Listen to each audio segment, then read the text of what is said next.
मेरे पाकिस्तानियों, आज मैं अली मोहम्मद की रिहाई पे मुझे खुशी इसलिए है कि एक तो ये साबित हो गया कि बेकसूर था। इसको तकरीबन 80 दिन अली मोहम्मद को इन्होंने जेल में रखा। उसके बावजूद ये साबित हो गया कि कोई इनके पास एविडेंस नहीं थी अली मोहम्मद को कि वो किसी किस्म के तशद्दुद में वो शरीक हुआ।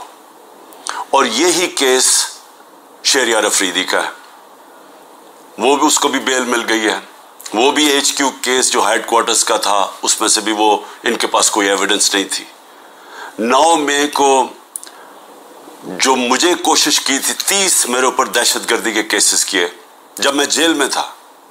जुल्म भी मेरे से होता है, गैर कानूनी आईनी तौर पे मुझे वहां जिस तरह पकड़ के लेके जाते हैं मुजरिमों की तरह, और उसके बाद जब मैं जेल में होता हूं तो मेरे पे केसेस हो जाते हैं कि मेरी वजह से ये जो जलाओ घिरा हुआ।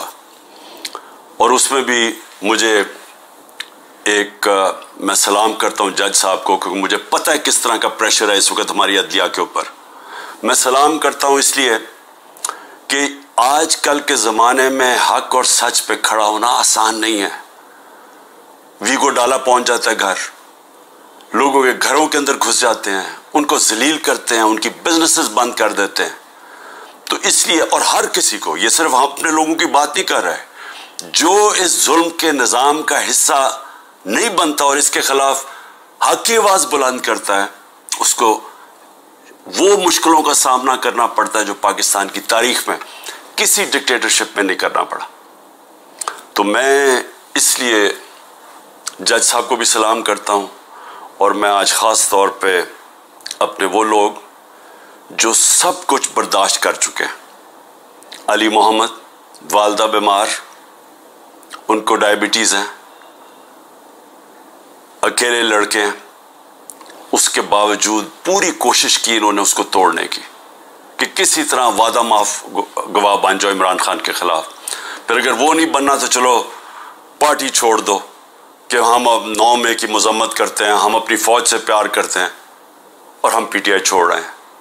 तो सारे फ़ौज से प्यार करते हैं, सारे जो 9 मई को जो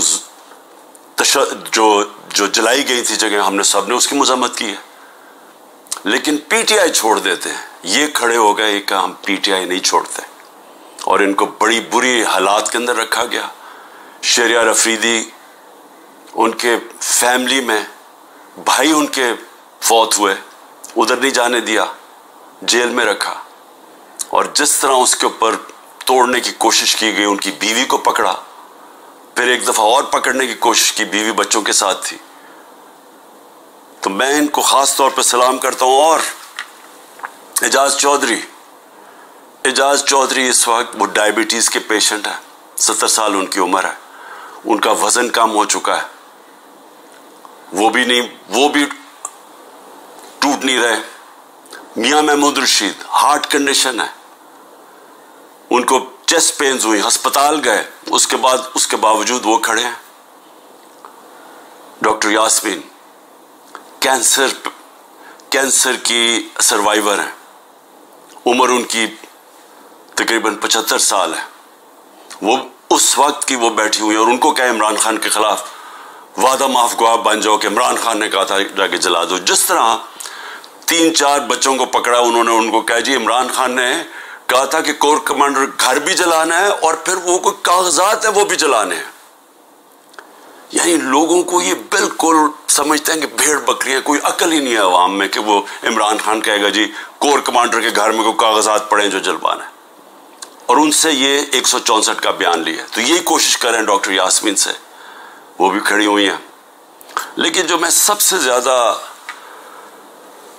उमर चीमा, जिस तरह का उनको पर तशद्दुद किया गया, उनकी बीवी गई कोर्ट हेयरिंग के ऊपर, उनको पकड़ के जेल में डाल दिया, वो भी कैंसर सर्वाइवर है। यानी औरतों के ऊपर कौन करता है, लेकिन औरतों के ऊपर मैं ख़ास बात करना चाहता हूँ। डॉक्टर जरका ने इनका एक रंगबाज है, जिसको मैं पॉलिटिशियन भी नहीं कहता, जो जब डिफेंस मिनिस्टर था और फॉरेन मिनिस्टर था दुबई से तनख्वाह ले रहा था ये कभी सुना है कि दुबई की कंपनी से एक मुल्क का फॉरेन मिनिस्टर और डिफेंस मिनिस्टर तनख्वाह ले और उसके बाद वो बच भी जाता है, उसको कुछ होता भी नहीं है? और वो क्योंकि ताकतवर हलकों में उसके दोस्तियां थी, जब वो इलेक्शन हार रहा था 2018 में तो एक टेलीफोन किया, बाजवा साहब मुझे बचा लो, मैं हार रहा हूं। और बाजवा साहब सुपर किंग ने कहा फिक्र ना करो तुम जीत जाओगे, और अगले दिन वो जीत जाता है। तो वो जिस तरह हमेशा औरतों के खिलाफ जुबान इस्तेमाल करता है, उसने फिर से की। डॉक्टर जरका ने, सेनेटर डॉक्टर जरका ने जवाब दिया, उनकी 2 क्लिनिक्स वो बंद कर दी। यानी इस सतह पे कौन करता है? हमारी डॉक्टर सीमा एमपी कराची की, उनके घर पहुंच के उनकी क्लिनिक उसको बंद कर दिया। हमारी सिमाबिया एक्स एमपी, उसके घर के ऊपर पुलिस पहुंच गई। यानी ये कभी हुआ है क्या? ये कोई दहशतगर्द हैं, ये कोई किसी इंतशार में है, ये इन्होंने किया क्या? तो ऐसे है कि आप तहरीक इंसाफ के आप कोई मेंबर ही हो, सपोर्टर ही हो, यही काफी है। आपकी बिजनेस भी बंद हो जाएगी, आपको जेलों में भी डाल देंगे, झूठे पर्चे भी हो जाएंगे। यानी सिर्फ अब कोई जरूरत नहीं है आपको कि आपने कोई जुर्म करना है। इस मुल्क में अब जुर्म हो गया है तहरीक इंसाफ का मेंबर होना, सपोर्टर होना। कोई अगर बिजनेस वाला भी कोई सपोर्ट करता है, उसके पीछे भी पड़ जाते हैं। आप ये सोचें कि शौकत खानम, अब शौकत खानम सारी कौम जानती है कि मुल्क का सबसे बड़ा खैराती इदारा है।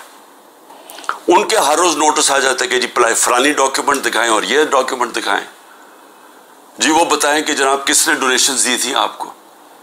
यानी एक ये नहीं देख रहे कि इससे नुकसान किसको हो रहा है। कोई फिक्र नहीं है कि मुल्क को क्या नुकसान होगा। जो इन्होंने केसेस मेरे ऊपर उठाए हुए हैं, जरा वो सुन रहे हैं।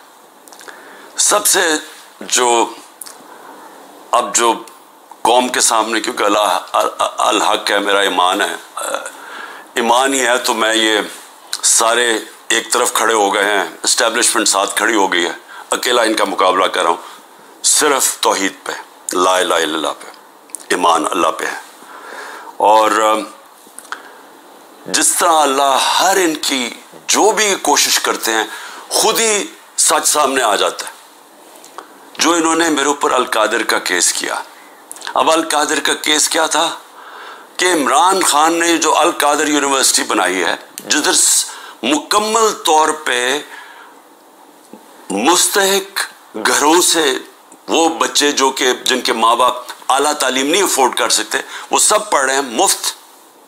और मैं बता चुका हूँ, सीरत नबी को हमने बनाया कि फ्यूचर लीडर्स बने, तरबियत हो उनको, और साथ साथ उसके टेक्नोलॉजी भी।